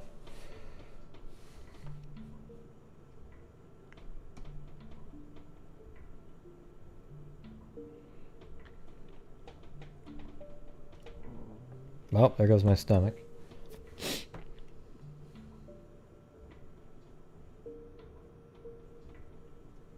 Any burning desires?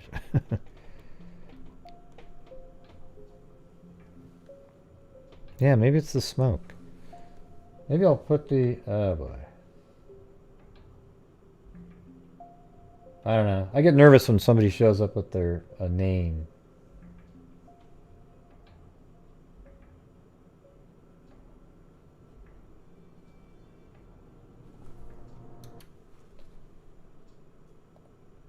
All right. Somebody named Adam's on here. What's going on? Yeah, hello Adam. It's me, Adam. Yeah, mine. Huh? No, I agree. I want to tell you a story. My name's Adam. Okay. And I want to tell a paranormal encounter I've had.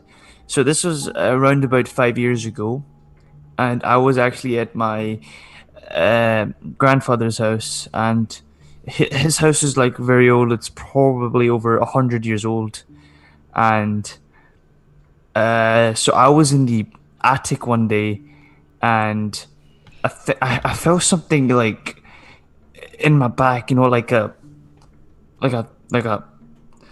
erect penis going up my. Ah, there we go. See, I knew it was going to be a troll. I knew it. You just knew it. Oh, God damn it. I had my hand on the mute button too, but darn it. Almost worked. I cut off most of it, but nah, it's not cool. I knew this guy was probably going to be a troll. Anytime somebody shows up with a number, I'm gonna end the show. Hello? 432. Hello? Yep, what's going on? Hey, Gray. This is Dottie.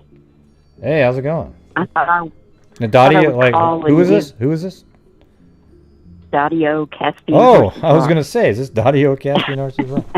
All right. Yeah. Yeah. Yeah, I had a little story. It's not very long.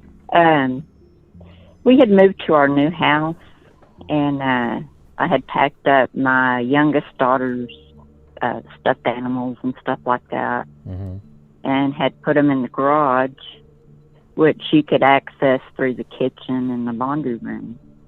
And one night I was sitting up in the den, which I could see right into the kitchen. Just couldn't sleep that night, and I was watching TV. And I'd say it was around probably 3:30 in the morning.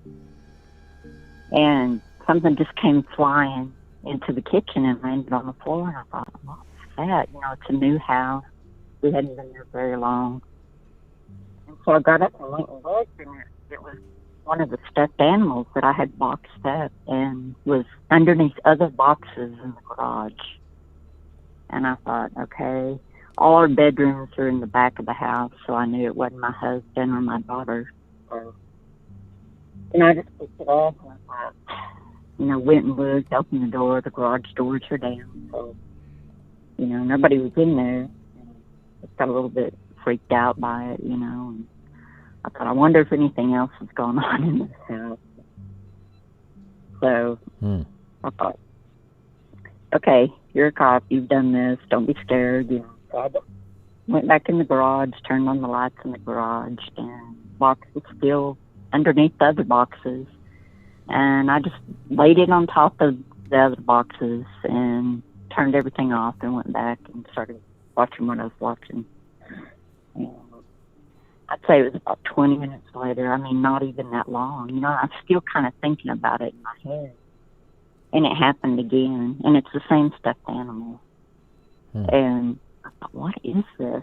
So I put my house shoes on and I went out and I threw it in the dumpster. I was like, I don't even want this in my house if it's that. And didn't have any problem after that. I didn't go to sleep the rest of the night because, it just freaked me out. And so I don't know how to explain that. So how many times did it do that? It happened twice. And it just sort of like the stuffed animal just flew across the room? Yeah, and it was, she had a lot of stuffed animals. And this was one that her sister had won at the carnival. Wait, when you say she had, who's the she again? That was my youngest daughter. I had 3 daughters and a son. But like nobody, where was the toy right before it started flying, do you think? Well, it was in that box. I had boxed up everything, and we hadn't completely unpacked everything. We'd only been living there about a week, and we were both working, so... It's almost like there was a ghost kid that lived there, and it was like, playing with crazy. The toy. Yeah. And so I got up, and I went into the kitchen, because it caught my eyesight, because I was looking at the TV, but, I could see, TV was right by the fireplace. And so, it didn't bug me at first because I didn't know what it was. I thought something had fallen off the counter or something like that. And I thought, this can't be in here. I know this is in the box in the garage. And so I just turned the light on. The lights were off in the garage. I had to go through the laundry room. There's a door from the kitchen to the laundry room, and then a door from the laundry room into the garage. So it's two doors that were closed. So I turned the light on and went over there, and I thought, I even went back and looked. My husband's asleep, snoring, and my daughter's asleep, and I'm the only other person in the house. So I just, thought, well, that's weird, and just put it on top of the other boxes, and then sat back down, started watching the show. And, about 15, 20 minutes later, it happened again, and and I caught, I actually saw it fly that time, and it went even further into the kitchen. It actually flew over the bar into, the, and I thought, this is crazy. I don't know how to explain this. I'm not the type of person, that gets scared about things. Did it ever happen again? Like, that was it? No. That last time, I was like, I'm Christian, and I just said a little prayer, and I rebuke anything evil that's here, and, because we hadn't, I didn't know if anything else had gone on in that house before. That's a little bit like the Paul Yowler story, except his is more, I made a video on it a long time ago where he had these shadow creatures that were on the walls, and then he had his mom came over and blessed the house, and then it stopped. But he's like you, he doesn't believe in that kind of stuff. Much, but.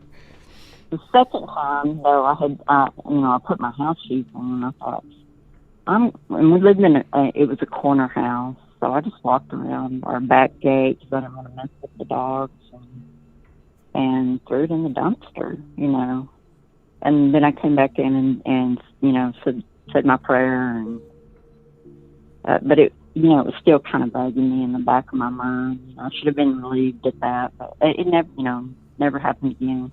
But it was the ugliest stuffed animal, but I didn't want to throw it away because her older sister had won it, at the carnival.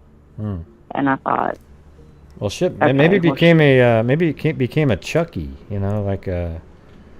It became animated for just a little bit, and then it was like, screw this, I can't.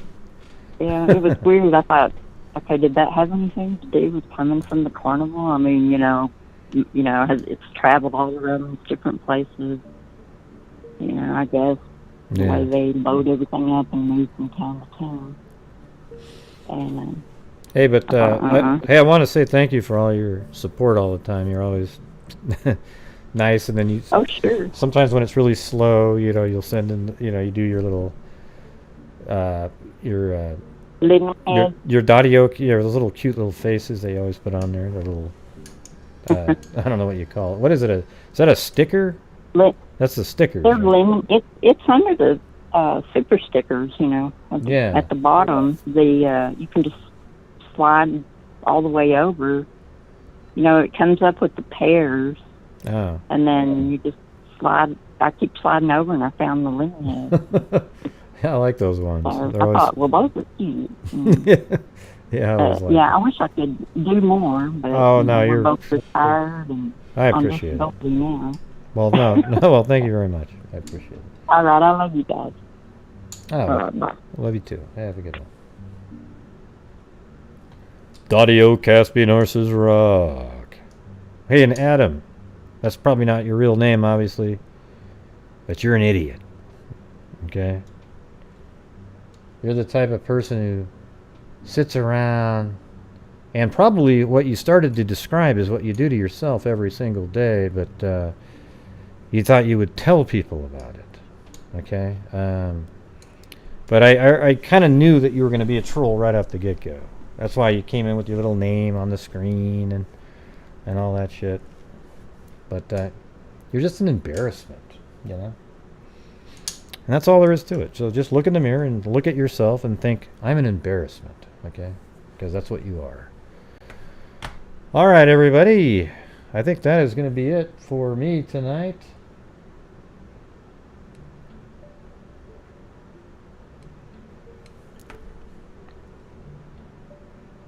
All right, so I appreciate you guys all being here. Thank you to, let's see, Jana Fan, Allison R, Cairo with the cat eye donation, Alifair M, Jessica Schubach, Crystal aka Beaver Gaming sub Crystal, and Julie W. Thank you.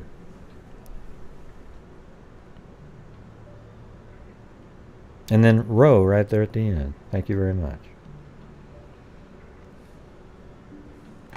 Alright, so I don't really have a... I could play the... I don't even know... I don't have a closing for this channel, but I could do the the Julie rap. She's kind of a zombie, right? I mean the Lori rap, I mean. I was thinking of Julie Rowe for some reason.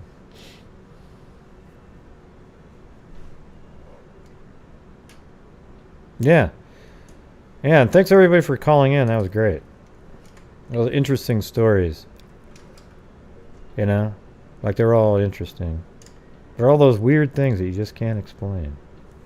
So maybe we'll try it again next Saturday. Alright? But maybe next Saturday, see if you can get more people to come in. Because the thing is after a while, like I said the last time, is you sort of run out of stories. Hey, thanks Miss Skiss and Zozo. You run out of stories because there's only 90 people watching. But if you have 400 people watching, there's a lot more people that might have a story. But there might not be 400 people that would be interested. Although I think there are, to be honest with you. Thank you, Dottie O. Caspian Horses Rock. There it is. And there's a little pair high-fiving. See? Those are always cute for some reason.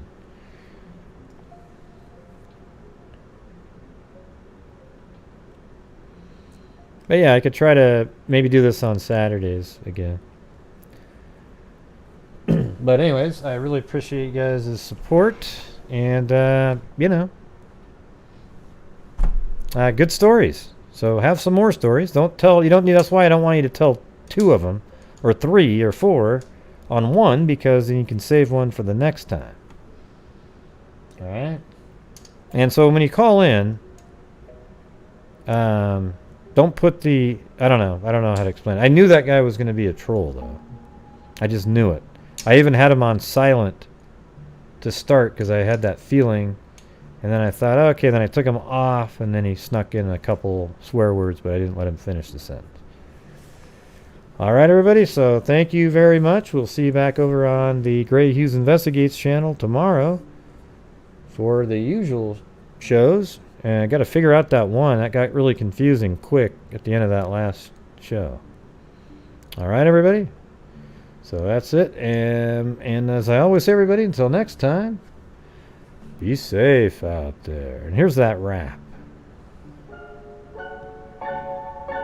Yeah, I've been doing this true crime thing for quite a while. See, it even says true crime, but it's the only thing I've got for you. I have not seen one person that is a crime dissector, plug rejector, certified human lie detector. This can be an ad for my other show. On a stretcher, if you try and play me like an old projector. Crime sector is my nectar. Professor Gray is gonna give another lecture. Crime collector, freak connector, and I'm always gonna be a pup protector. Fool deflector, interceptor, and I'm meaner than a spectre with a vector on his pector. With all respect, y'all, just remember I've a temper fucking check-ya. I have no agenda, I'm no pretender, and I'll serve it to you straight without the blender. And in the end, I'm gonna send ya on a mission to reveal the true offender. Yeah, so I'll just get right back to work. All right, everybody? Talk to you. All right, but what did that have to do with ghosts? Well, it had nothing to do with ghosts, Mary Lou. It was just the only ending I had. I might have to make one for this channel, but also it might be an ad for somebody just watching this that then go back over to my Gray Hughes Investigates channel. Oh, I see what you're saying. Yeah, oh, that was kind of weird. Yeah, okay. Hey, good night, Mary Lou. Good night, John Boy. Yay! Wow. Those guys are nuts. Be safe out there.